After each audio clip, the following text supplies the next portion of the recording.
জানেন, এখন বহু স্টাডি থেকে জানা যায় মানুষ এখন অনেক বেশি নিঃসঙ্গ এবং একাকিত্ব ফিল করে ইতিহাসের অন্য যে কোনো সময়ের তুলনায়। ব্যাপারটা কৌতূহল জাগ্রত করে। একবার আমি একটা ইসলামিক স্কুলে গিয়েছিলাম অন্য একটা মুসলিম দেশে। আমি একদল বালক বালিকার উদ্দেশ্যে বক্তব্য দিয়েছিলাম। এক পাশে ছিল প্রায় 300 থেকে 400 বালক এবং অন্য পাশেও ছিল প্রায় 300 থেকে 400 বালিকা 13-14 বছর বয়সের। আমি একটা বক্তব্য দিয়েছিলাম, প্রিন্সিপাল এবং অন্যান্য শিক্ষকরাও সবাই সেখানে উপস্থিত ছিল। তো তারা একটি প্রশ্নোত্তর সেশনের আয়োজন করেছিল। 800 ছাত্রছাত্রী রুমের ভেতর, কেউ কোনো প্রশ্ন জিজ্ঞেস করলো না। আমি তখন বললাম, তারা প্রশ্ন জিজ্ঞেস করছে না কারণ পুলিশ তাদের দিকে তাকিয়ে আছে, শিক্ষকেরা সেখানে, প্রিন্সিপাল সেখানে, ক্যামেরাম্যান সেখানে। তারা লজ্জা পেতে চায় না। তাই আমি কি করব? আমি সমাবেশের ভেতরে চলে যাব এবং এই বাচ্চাগুলোর সাথে কথা বলবো। কোনো ক্যামেরা থাকবে না, মাইক্রোফোন থাকবে না।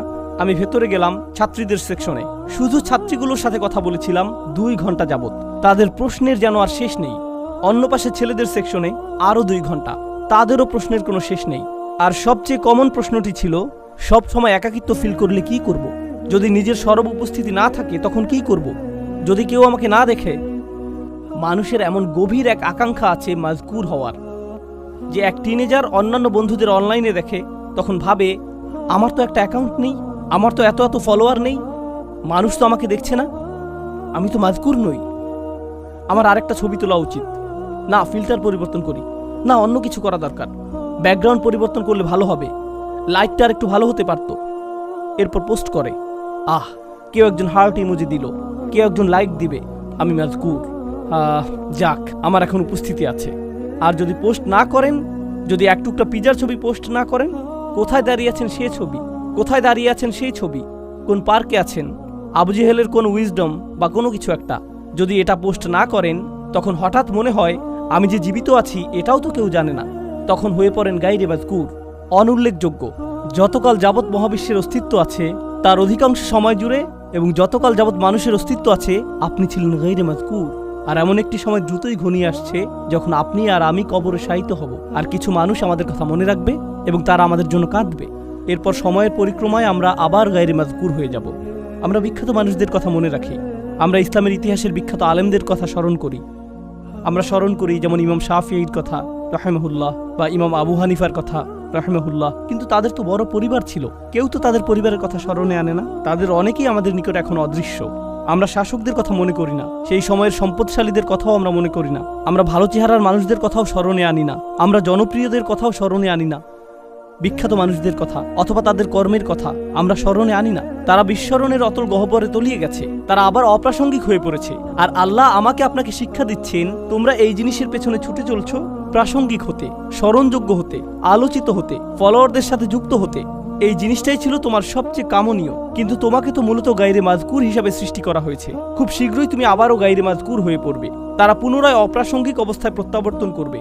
চিত্রটা খুবই নিরাশাজনক। কেউ আমার কথা মনে করবে না, কেউ আমাকে জানবে না। প্রসঙ্গত এমনকি যেসব মানুষরা আল্লাহকে বিশ্বাস করে না তারাও স্মরণীয় হয়ে থাকার চাহিদা অনুভব করে। তাই দেখবেন বিলিয়ন বিলিয়ন ডলারের মালিকেরা, যারা কোনো কিছুতে বিশ্বাস করে না, তারা কোনো ধর্মে বিশ্বাস করে না, আর তারা মৃত্যুর সময় খুবই বৃদ্ধ, মৃত্যুর সময় তারা নিজেদের সম্পদ কোনো হাসপাতালে দান করে যায় বা কোনো দাতব্য সংস্থায় দান করে দেয়, কিন্তু সাথে একটা শর্ত আরোপ করে, বিল্ডিংয়ের গায়ে যেন আমার নাম লেখা থাকে, বা আমার একটা মূর্তি তৈরি করবে আর বিল্ডিং এর প্রবেশ পথে ওটা রেখে দিবে। কারণ যদিও আমার অস্তিত্ব না থাকে, আমার স্মৃতি যেন বেঁচে থাকে। আমাকে তবু মাজকুর হতে হবে যদিও আমার অস্তিত্ব না থাকে। এটি এমন কিছু যা তাদের হৃদয়ের গহীনে স্থাপন করে দেওয়া হয়েছে।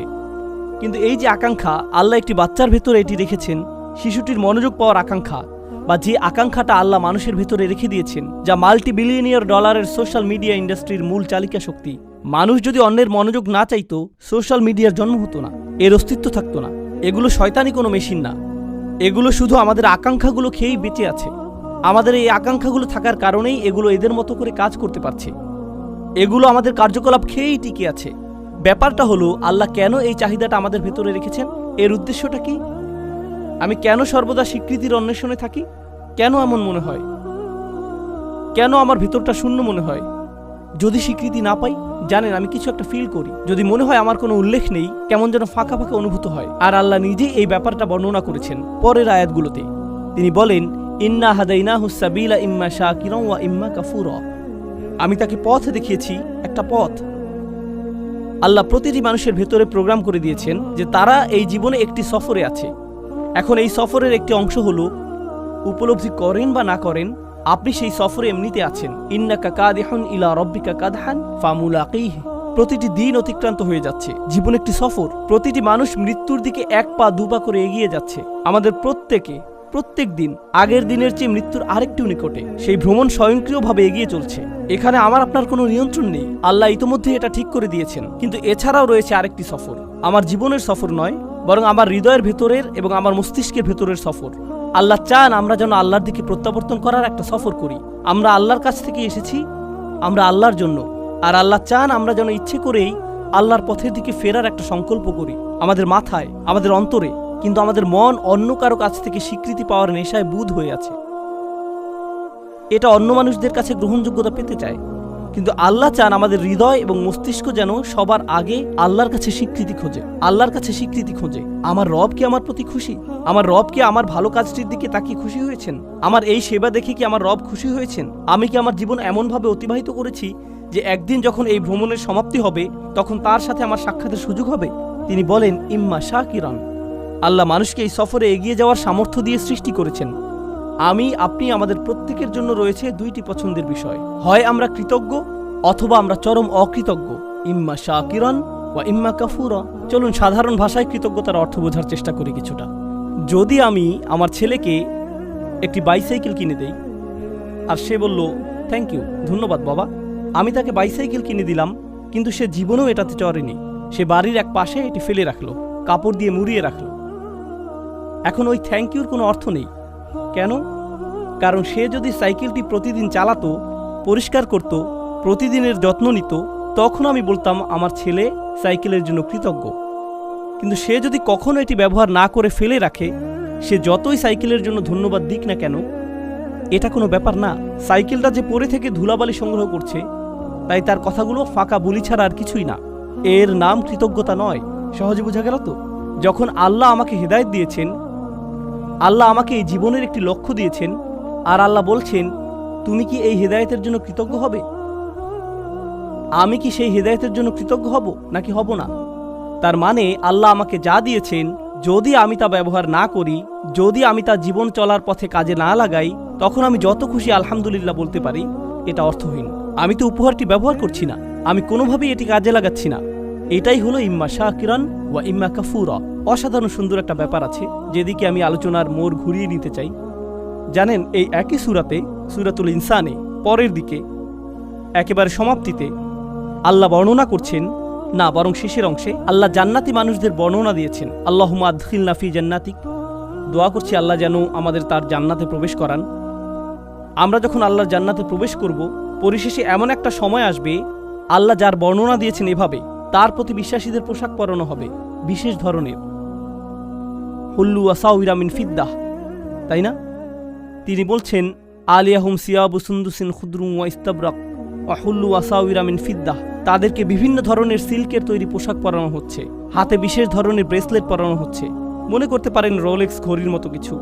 বিশেষ ব্র্যান্ডের ঘড়ি পরানো হচ্ছে, হাতে ব্রেসলেট পরানো হচ্ছে, সুন্দর জামা পরানো হচ্ছে। কেন তাদের স্পেশাল পোশাক পরানো হচ্ছে? ভালো পোশাক পরেন কারণ বিশেষ কোনো অনুষ্ঠানে যোগ দিতে যাচ্ছেন, তাই না? আপনি উত্তম পোশাক পরেন যখন বিশেষ কারোর সাথে সাক্ষাৎ করতে যান। ঠিক একই আয়াতের পরের অংশে তিনি বলেন ওয়াসাকাহুম রাব্বুহুম শারাবান তাহুরা। আর তাদের রব আল্লাহ তাদেরকে পবিত্র ড্রিঙ্কস পান করতে দিবেন। আপনারা সরাসরি আল্লাহর সাথে সাক্ষাৎ করতে যাচ্ছেন। আপনাকে বিশেষ পোশাক পরানো হচ্ছে জান্নাতে, কারণ আপনি আল্লাহর সাথে সাক্ষাৎ করতে যাচ্ছেন। এখন জান্নাতে যখন আল্লাহর সাথে আপনার সেই সাক্ষাৎটি হবে, আল্লাহ আমাদের সবাইকে তার সাথে সেই সাক্ষাৎটি করার সৌভাগ্য দান করুন। যখন সেই সাক্ষাৎটি হবে, তিনি আমাদের একটা ড্রিঙ্কস দিচ্ছেন, সুস্বাদু পানীয় দিচ্ছেন। আর যখন পবিত্র পানীয় আমাদের দিচ্ছেন, তিনি তখন আমাদের সাথে কথা বলছেন, ইন্না হাযা কানা লাকুম জাযাউন ওয়া কানা সাঈকুম মাশকুরা। এটি তোমাদের বেতন, এটি তোমাদের পুরস্কার, আর তোমাদের কর্মপ্রচেষ্টা ছিল প্রশংসাযোগ্য।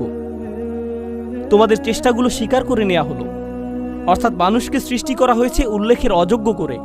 মানুষ মরে যায়, এরপর অন্যরা হয়তো কিছুকাল তাদেরকে মনে রাখবে অথবা রাখবে না, কিন্তু আল্লাহ বলছেন মহাবিশ্বের বয়সের চেয়েও বেশি সময় ধরে এবং যতকাল যাবৎ আকাশসমূহ এবং পৃথিবী বর্তমান আছে তার চেয়েও বেশি সময় ধরে আল্লাহ আমার চেষ্টাগুলোর কথা মনে রাখবেন। আল্লাহ তার স্বীকৃতি দিবেন। আল্লাহ বলবেন তুমি উত্তম প্রচেষ্টা দেখিয়েছো, আর তার পুরস্কার তুমি এখন পাচ্ছ। আল্লাহ আমার স্বীকৃতি দেবেন, আমি তখন মাজকুর হয়ে যাব আল্লাহর নিকট। আল্লাহ নিজে আমার উল্লেখ করবেন। আমরা যে আল্লাহর জিকির করি, এটি একটি দিক। আর এই আয়াতে আল্লাহ আপনার জিকির করছেন, তিনি আপনার কথা উল্লেখ করছেন, তিনি আপনার প্রচেষ্টাগুলোর কথা মনে করছেন, তিনি আপনার চেষ্টাগুলোর স্বীকৃতি দিচ্ছেন। তো এখন আমি আমার চাহিদা সম্পর্কে শিখলাম যে এটা বৈধতা চায়, আমার স্বীকৃতি পাওয়ার চাহিদা, আমার উল্লেখ পাওয়ার আকাঙ্ক্ষা। আল্লাহ যে পিপাসা আমার ভিতরে স্থাপন করে দিয়েছেন, আর কোনো মানুষ সে তৃষ্ণা কখনো মেটাতে পারবে না। যখন অন্য কারো মনোযোগ চাইবেন বা অন্য কারো স্বীকৃতি চাইবেন, আপনি সর্বদা হতাশ হবেন। এরপর উপলব্ধি করবেন, যদি আপনি সত্যি কৃতজ্ঞ হন, যদি প্রকৃত শুকরগুজারি হন, তখন আপনি শুধু আল্লাহর কাছ থেকে স্বীকৃতি খুঁজবেন, শুধুই তার কাছে। এটাই আপনার জন্য যথেষ্ট। আর যখন তা যথেষ্ট হবে, জান্নাতে আল্লাহ বলবেন, এই যে তোমার স্বীকৃতি। এটা সেই একই সূরা। প্রসঙ্গত, যখন আমরা অন্যদের জন্য মঙ্গলজনক কিছু করব, ইউতঈমুনা তাআম, তারা অন্যদের আহার করায়, আল্লাহ বলেন, ইন্নামা নুতঈমু লিওয়াজহিল্লাহি লা নুরিদু মিনকুম ওয়াজাযাউন ওয়ালা শাকুরা। এমনকি যখন আপনি অন্যদের জন্য ভালো কিছু করেন, আপনি তাদের নিকট প্রশংসা খোঁজেন না, আপনি থ্যাংক ইউ খোঁজেন না, আপনি তাদের কাছে স্বীকৃতি খোঁজেন না। এই কথা আপনি নিজেকে মনে করিয়ে দেন এবং তাদেরকেও। আমি আপনাদের কাছে কিছুই চাই না, আমি শুধু আল্লাহর সামনে কিছু নিয়ে দাঁড়াতে চাই। আমি শুধু চাই আল্লাহ দেখুক আমি কি করেছি। আমি শুধু চাই আল্লাহ যেন আমার এই কাজে খুশি হন। এটাই আমার সমস্ত চাওয়া। আর এই শিক্ষাটি আল্লাহ আমাদেরকে এই সুন্দর সূরার একেবারে কেন্দ্রে প্রদান করেছেন, স্মরণীয় হওয়ার প্রশ্নের মাধ্যমে। আমাদের তাদের অন্তর্ভুক্ত হওয়া যারা আল্লাহর প্রতি কৃতজ্ঞ, আল্লাহর প্রতি কৃতজ্ঞতার জিন্দেগি যাপন করা। একদিন এমন বিষয়ে পরিগণিত হবে, আমাদের তাদের অন্তর্ভুক্ত হওয়া যারা আল্লাহর প্রতি কৃতজ্ঞ, আল্লাহর প্রতি কৃতজ্ঞতার জিন্দেগি যাপন করা একদিন এমন বিষয়ে পরিগণিত হবে যখন আল্লাহ আমাদেরকে স্বীকৃতি দেবেন। ঠিক এই ভ্রমণটি এখানে ঘটেছে। এই সূরার একেবারে শুরুতে আপনারা দেখবেন আল্লাহ উল্লেখ করছেন, আমরা আমাদের মায়ের গর্ভে ছিলাম। আর মায়ের পেটকে বলা হয় রাহাম, গর্ভকে বলা হয় রাহাম। আর সূরার সমাপ্তিতে আল্লাহ বলেন, ইউদখিলু মাইয়াশাউ ফি রাহমাতিহি। তো তিনি আশারা ইলা রহমা ফিল বিদায়া, তিনি রহমের দিকে ইঙ্গিত করলেন, তিনি রহমের দিকে ইঙ্গিত করলেন সূরার সূচনাতে। আর উপসংহারে তিনি বললেন, তিনি যাকে চান তার রহমতে প্রবেশ করান, অর্থাৎ তার জান্নাতে। ঠিক যেভাবে আপনার প্রতিটি চাহিদা পূরণ করা হচ্ছিল আপনার মায়ের রাহামের ভিতরে, সেটা ছিল রাহামের প্রথম এপিসোড। আর রাহামের শেষ এপিসোড আমার আপনার জন্য অপেক্ষা করছে, আর তা হলো আল্লাহর রাহমা আসলে, আর তা হলো জান্নাতে প্রবেশ। আল্লাহ আমাদের সবাইকে তার জান্নাত প্রদান করুন। আপনাদের অনেকেই গ্র্যাজুয়েট হচ্ছেন বা গ্র্যাজুয়েট হয়ে গেছেন, পেছনে বহু স্মৃতি রেখে যাচ্ছেন, চমৎকার সব স্মৃতি, বন্ধুত্বের, শিক্ষার, অভিজ্ঞতার। এই ভার্সিটিতে, এই স্থানে, এই ধরনের স্থানগুলো একসময় নিজের কাছে নিজের বাড়ির মতো মনে হয়, আমার অবিচ্ছেদ্য অংশে পরিণত হয়। এরপর কয়েক বছর পার হওয়ার পরে আপনার তখন চাকরি থাকবে, বিয়ে করবেন, ব্যস্ত হয়ে পড়বেন, আরও কত কিছুতে। হঠাৎ একদিন সিদ্ধান্ত নিলেন নিজ ভার্সিটিতে বেড়াতে আসবেন, ঠিক শুধু অতীত স্মৃতিগুলো মনে করতে। আবার ভার্সিটিতে ঘুরতে এলেন, তখন লক্ষ্য করেছেন দেয়ালগুলো আগের মতোই আছে, রাইট? রেস্টুরেন্টটাও আগের মতোই, বন্ধুদের সাথে যে জায়গাগুলোতে আড্ডা দিতেন তাও আগের মতোই আছে, অজুর জায়গাটাও একটুও বদলায়নি। কিন্তু আশেপাশের সবগুলো মুখ অপরিচিত, কেউ আপনাকে চেনে না। সবকিছুই আগের মতো সুন্দর, কিন্তু আমার জন্য নয়, এখন এগুলো অন্যদের জন্য। আপনাকে সম্পূর্ণরূপে সরিয়ে ফেলা হয়েছে, আপনি আর এখানে মাজকুর নন। এমনকি এই ধারণা, যা আর কখনো ফিরে পাই না। শিক্ষকের হয়তো আপনার কথা স্মরণে আনতে বহু কষ্ট হয়, তাকিয়ে বলে, তুমি আমার ক্লাসে ছিলে, রাইট? আমি ভেবেছিলাম আমি আপনার সেরা ছাত্র। না, আমার এরকম বহু সেরা ছাত্র আছে, তুমি অতটা সেরা নও। আপনার নাম এভাবে মানুষ ভুলে যাবে। তাই আমাকে আপনাকে একটা সিদ্ধান্ত নিতে হবে। ভার্সিটি ছেড়ে যাওয়ার এই ক্ষণে, গ্র্যাজুয়েট হওয়ার এই মুহূর্তে তোমরা হয়তো চাকরি নিয়ে ভাবছো, একটি ক্যারিয়ার নিয়ে ভাবছো, তোমার জীবনের পরবর্তী চ্যাপ্টার নিয়ে ভাবছো। জীবনের এরকম প্রতিটি চ্যাপ্টারের একটা টাইটেল থাকতে হবে। আল্লাহ কিভাবে আমার জীবনের এই চ্যাপ্টারের কথা মনে রাখবেন? তিনি কিভাবে মনে রাখবেন? আমি জানি যখন একটা চাকরি পেতে যাচ্ছেন তখন আমার মা কি বলবে, আমার বাবা কি বলবে, মানুষ কি বলবে, কত টাকা বেতন পাবো, অ্যাপার্টমেন্ট কোথায় পাবো, আমি কি অমুক জিনিসটি পাচ্ছি, তমুক জিনিসটি পাচ্ছি। আপনার মাথায় সমস্ত প্রশ্ন এসে জড়ো হয়, প্রেস্টিজ নিয়ে, স্বীকৃতি নিয়ে এবং সমাজে মাজকুর হওয়া নিয়ে। প্রথমে সবকিছুর উপর যদি এই প্রশ্নটি রাখতে পারেন, আল্লাহ কিভাবে এর কথা মনে রাখবেন? আমি কোন ধরনের প্রভাব পেছনে রেখে যাচ্ছি? আমি কি এমন কিছু রেখে যাচ্ছি যার কারণে আল্লাহ আমার কথা মনে রাখবেন? যদি এমন কিছু করেছি তাহলে আমি সফল হয়েছি। আমি শেষ এই বিষয়টা চিন্তা করার জন্য রেখে যাচ্ছি। আমরা এখন এই ধারণায় এতটাই আচ্ছন্ন যে মানুষ যদি আপনার সফলতা না দেখে তাহলে আপনি সফল নন। মানুষের চোখে আপনার সফলতা দৃশ্যমান না হলে আপনি সফল নন, তাই তো? এখন কেউ একজন এসে আমাকে বলতে পারে, এই ভাই, আপনি তো দারুণ সফল, কিভাবে এত সফল হলেন? তখন আমি জিজ্ঞেস করলাম, আচ্ছা কিভাবে বুঝলেন আমি সফল? আমার সফলতাটা কি? ও, আপনার যে বিশাল সংখ্যক ফলোয়ার আছে, লক্ষ লক্ষ মানুষ আপনার ভিডিও দেখে, এই জন্য আপনি সফল। তখন আমি বলি সুবহানাল্লাহ, আমরা কোরআন থেকে কত দূরে সরে এসেছি, আমাদের চিন্তা ভাবনা কোরআন থেকে কত দূরে। জানেন তো নূহ আলাইহিস সালামের প্রায় কোনো ফলোয়ারই ছিল না, তার অত অনুসারী ছিল না, আর বিশাল এক সময় ধরে তার কোনো অনুসারীই ছিল না। বস্তুত আপনি যদি নূহ আলাইহিস সালাম সম্পর্কে জিজ্ঞেস করেন, তার নিজের অঞ্চলে মানুষ তাকে নিয়ে উপহাস করত, ওই বৃদ্ধ মানুষটা, সে তো একটা পাগল। এই ধরনের কটু কথা তিনি শত শত বছর ধরে শুনে আসছিলেন। আর একমাত্র যিনি তার সেই যন্ত্রণাগুলোর কথা মনে রেখেছেন, কোনো ঐতিহাসিক সেই সংগ্রামের কথা লিখে রাখেননি, যার কোনো নথিপত্র বর্তমান নেই। ভাবছেন কিছু মানুষ নূহ আলাইহিস সালামের জীবনী লিখে রেখেছিল যেন মানুষ তার কথা মনে রাখতে পারে? না না না, আল্লাহ এটা রেকর্ড রেখেছেন, আর আল্লাহ তাকে মাজকুর বানিয়েছেন। ইব্রাহিম আলাইহিস সালাম মক্কার মরুভূমিতে একা একা দোয়া করছিলেন, ও আল্লাহ, এই ঘরটিকে একটা শান্তিপূর্ণ স্থানে পরিণত করুন এবং মানুষের অন্তরে ভালোবাসা তৈরি করে দিন এই ঘরের প্রতি। ফাজআল আফইদাতাম মিনান নাসি তাহওয়ি ইলাইহিম। তখন কোনো ভিডিও ক্যামেরা ছিল না, কোনো লাইভ স্ট্রিমিং ছিল না, এরকম কিছু ঘটেনি, কেউ সেখানে ছিল না, শুধু একজন মানুষ মরুভূমিতে, শুধু তিনি আর তার রব কথা বলছিলেন।